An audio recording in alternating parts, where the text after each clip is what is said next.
નમસ્કાર દર્શક મિત્રો, અતિથિમાં ફરી એકવાર આપનું સ્વાગત છે. અતિથિ એટલે એવો કાર્યક્રમ કે જે કાર્યક્રમમાં વિશિષ્ટ વ્યક્તિત્વ સાથે આપની મુલાકાત કરાવે છે અને વાતો કરીએ છીએ રંગ. આજે આપણી સાથે છે યુકેના મિનિસ્ટર. પ્રાઉડની વાત છે કે એક ઇન્ડિયન અને ગુજરાતી પ્રીતિ પટેલ કે જેઓ મિનિસ્ટર ઓફ સ્ટેટ છે એમ્પ્લોયમેન્ટ.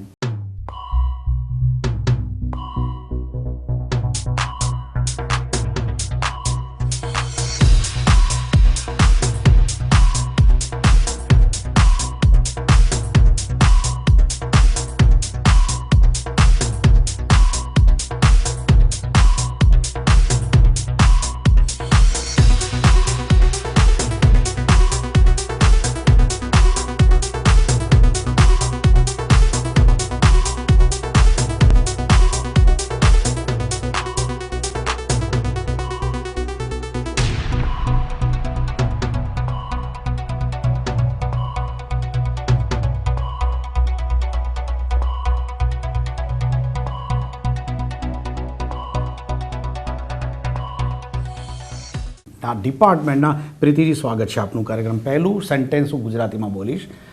આખો જ ઇન્ટરવ્યૂ ઇંગ્લિશમાં છે પરંતુ સબટાઇટલ્સ અમે આપીશું આપને ગુજરાતીમાં. Preetiji, first of all direct come to the point because I know કે you have very less time to talk about this interview. The image of the India has been change. What is your personal opinion?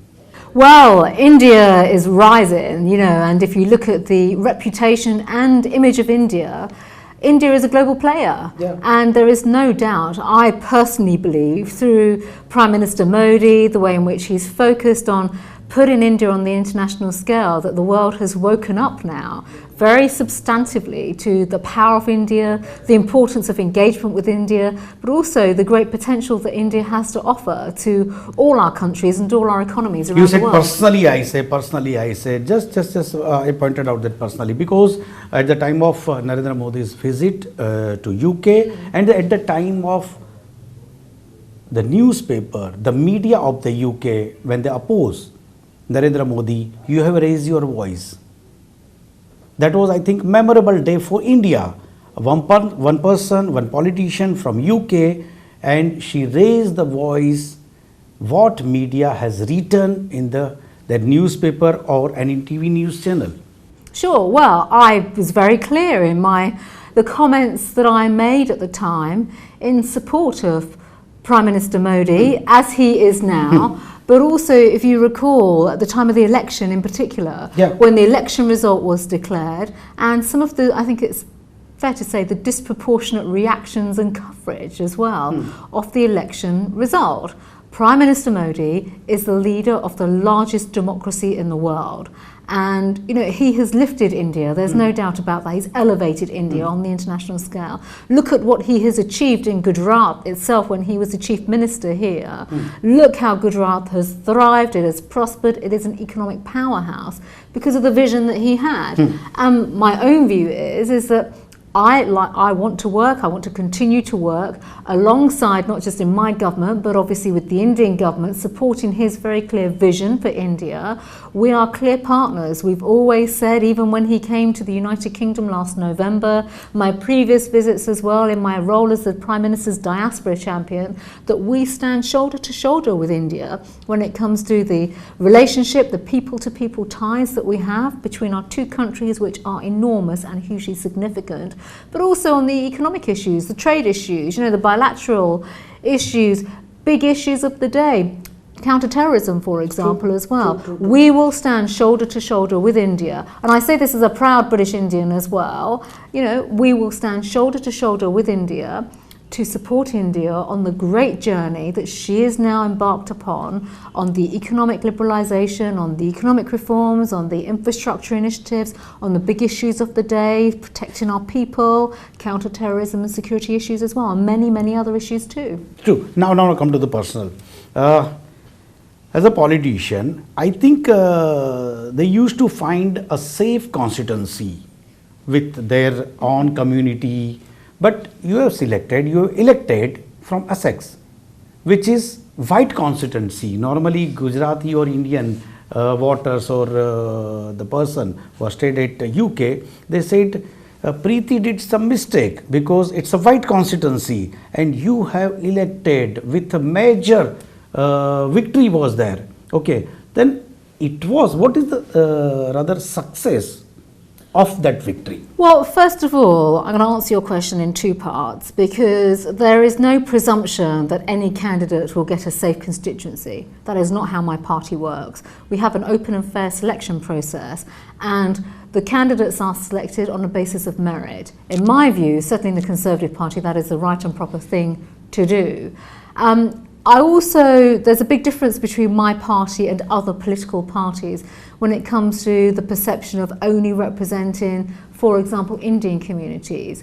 You know, the British Indian community stand at 1.5 million. That is the size of the Indian diaspora community. They are integral to British life, to British society, and their contribution to Britain as a whole. It's not about just representing particular strands in isolation. We represent everyone when we are elected. And actually, that has always been my approach to elections, standing for election, first of all, standing for the selection process, hoping that I have been or was selected on merit. My basic question: what is the secret of that? It's representation. How can you make yourself as a different than other politicians? Well, easily by representation, doing what you are there to do, putting people first, irrespective of the communities that they come from. A good politician should always, in my view, live by the paradigm and practice of putting people first. We have the privilege of being elected representatives. We are there to serve our communities and to serve our population as well, and people. And so by doing that, and hopefully doing it well, people will vote for you next time round at the election, which I hope is exactly what happened in the general election that we had last year. I was very clear when I was elected for the first time to Parliament in 2010. The one reputation that I really wanted to achieve was to have a good reputation as a good constituency MP, being someone that's very diligent, someone that responds to the needs of my community. And I think that result was reflected in the general election result last year. Honorable Mr. Cameron said that just before some few days or some few months, after a decade, there will be a face from India can be a Prime Minister of UK. How can you take this sentence? Well, David Cameron has been very clear about the British Indian community and their enormous contribution to British society. He's been very, very clear about that. He often mentions, many of our parliamentarians in the context that he wants others within the community to come forward in public service, for example, and public life. I think he's right. I think the day will come, I don't know when, but because of the success of the British Indian community, the strength of the British Indian community and their enormous contribution to the United Kingdom as well, that we could have an Indian origin Prime Minister. And that is because of the overall contribution of the community. And of course the fact that Indian origin British citizens are now elected. They're getting into public office, at council level, so municipal level, at government level, as we've seen now. And it's not just myself, there are many other colleagues as well, and new people coming in to become MPs for the first time. And I think that's really good, because that is the catalyst to encourage many more to come forward too. No.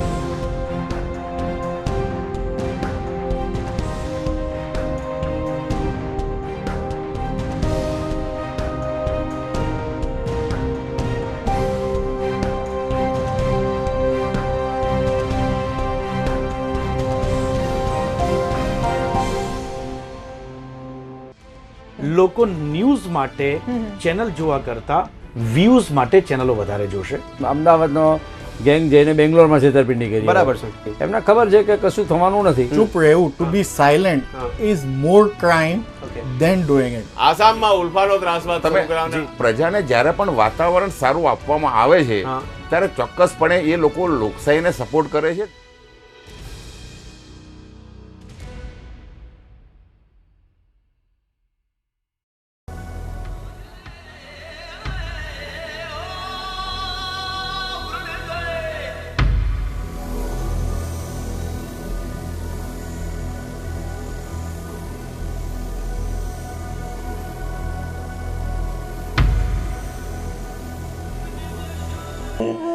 ઘણી બાબતોમાં આપણે જે નિર્ણયો લેવાના હોય તે નિડરતાપૂર્વક લઈ શકું છું, એના માટે મારા માને સલામ છે. એની ભૂમિકા ચોક્કસ બદલાઈ છે, પણ માનું સ્વરૂપ દુનિયામાં કદી ક્યાંય બદલાઈ ના શકે. માં શબ્દનો અર્થ, માં શબ્દ જો 52 અક્ષરમાંથી કાઢી નાખવામાં આવે તો 52 અક્ષરો ફીકા લાગે છે.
Now come to your portfolio. Employment, I think this is the biggest problem for any country, any damn country, because youth are very intelligent, youth are very qualified, but they don't have the scope to perform. I think UK is facing the same problem. Well, on the contrary, the United Kingdom is certainly one of the bright spots out there internationally now when it comes to employment. We have the highest rate of employment on record in the United Kingdom. The level of employment now, the rate of employment is just under 74%, which is enormous. We have 1 million more women in work than ever before. Youth unemployment has fallen dramatically over the last 5 years. And there's a reason for that. That is because we have a good, strong government committed to safeguarding our economy for the future and the long term, having the right economic policies that attract inward investment, keep business taxes low. Because, and I say this frequently, I don't create jobs, government does not create jobs, it's the private sector that creates jobs. And only by having the right economic conditions... You invite, and I think you made that much environment. You create the right conditions, absolutely, the right environment, the right conditions for businesses to grow, expand, flourish and recruit people. But to your point about young people are the future of all our countries, there's no doubt about that. It's true we can all do more and we can support each other when it comes to training young people. So my portfolio covers, for example, big policy areas such as apprenticeships, working with the private sector to bring in more apprenticeships. My government wants to achieve 3 million more apprenticeships by the end of 2020 for getting more people into vocational training. In the last Parliament, we achieved 2 million. So those are practical schemes that can support training and vocational skills development for young people in sectors where our economy needs them, because these are sectors where our economy is growing and obviously there is room for more people to go into employment opportunities. Okay, no, the basic problem is student visa. I think this question raised so many times. UK stopped student visa. I think they have changed some student visa policy. So coming days, are you planning to go for some different change? Well, let me politely say that that's not quite right at all. So we have not stopped student visas. We do not have a policy of stopping student visas. We have made it very, very clear that for Indian students that want to come to the United Kingdom, and I say this on your programme, I say it every time I come to India, every time I speak to Indian media, students that wish to come to universities in England, we have the best universities, some of the best universities in the world. We encourage them. We don't have any barriers to them coming at all, and we are granting visas. And last year alone, we granted the highest number of visas to Indian students who wanted to come to our fantastic institutions to come and study. So there are no barriers, and I think we should be very, very clear about that. To your more general point, though, we are clear as a government. You know, when we came into power in 2010, we took steps to deal with very, very challenging areas where we saw fraudulent cases and abuses of our immigration system in the education space. We shut down hundreds of bogus colleges that were exploiting students from India, taking their money and giving them false certification, false degrees, false qualifications. A student is sufferer. And they suffer, their families suffer, and that is exploitation. So we put an end to that, and that is absolutely the right thing to do. And as a result, students, quite rightly, are required to go through the right visa processes. But as I've said, we have no limits. If they have the right qualifications and they apply, they're very welcome to come to our universities. And in fact, it's in our interest to have that relationship, because these young people become great ambassadors and fantastic advocates for for our great country, for the United Kingdom, basically. Okay, now, the last question. Senior citizen and pension policy. I think again this is the regular subject of debate in UK. What is your personal opinion, or what will be the next policy of this government? Well, we are a newly elected government, re-elected last May, and obviously with a new parliament come new policies in particular, and we can only undertake some of the big policies that we've done for provision for the vulnerable, support for the elderly, because we have a strong and growing economy. So, for example, we have increased the state pension now to the highest level ever. We can only do that because we have the finances, the fiscal means to do that. And that is a policy that was announced by our Chancellor of the Exchequer only just before Christmas in a fiscal event called the Autumn Statement. So we're very clear that as a government we are supporting our senior citizens, the elderly, in all aspects, through pension policies, through some of the social reforms as well.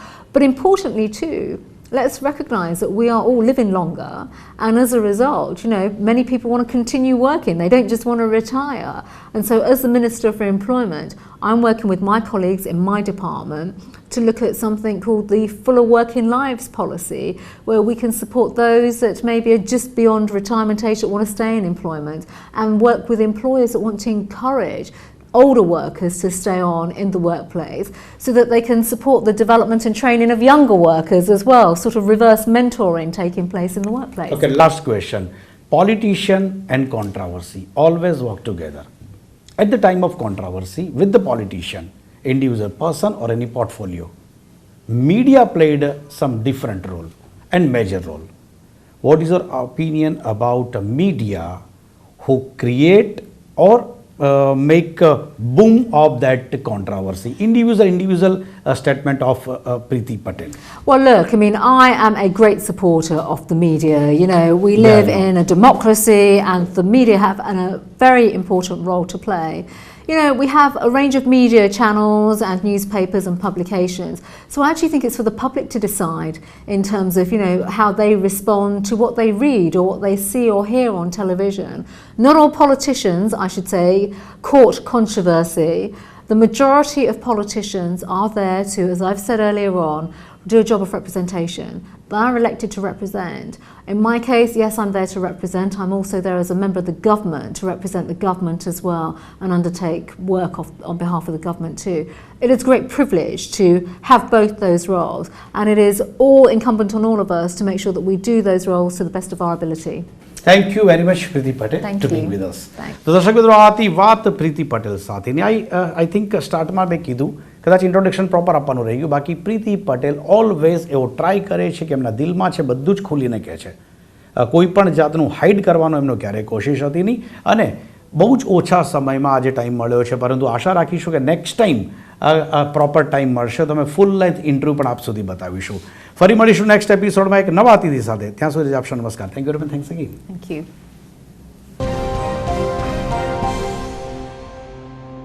Okay, well, it was a privilege to be on the show this evening and to cover a wide range of issues that are relevant, I think, both to UK and India. So it's a pleasure to be here. We didn't have a great deal of time, and I look forward to coming back on the programme on another opportunity.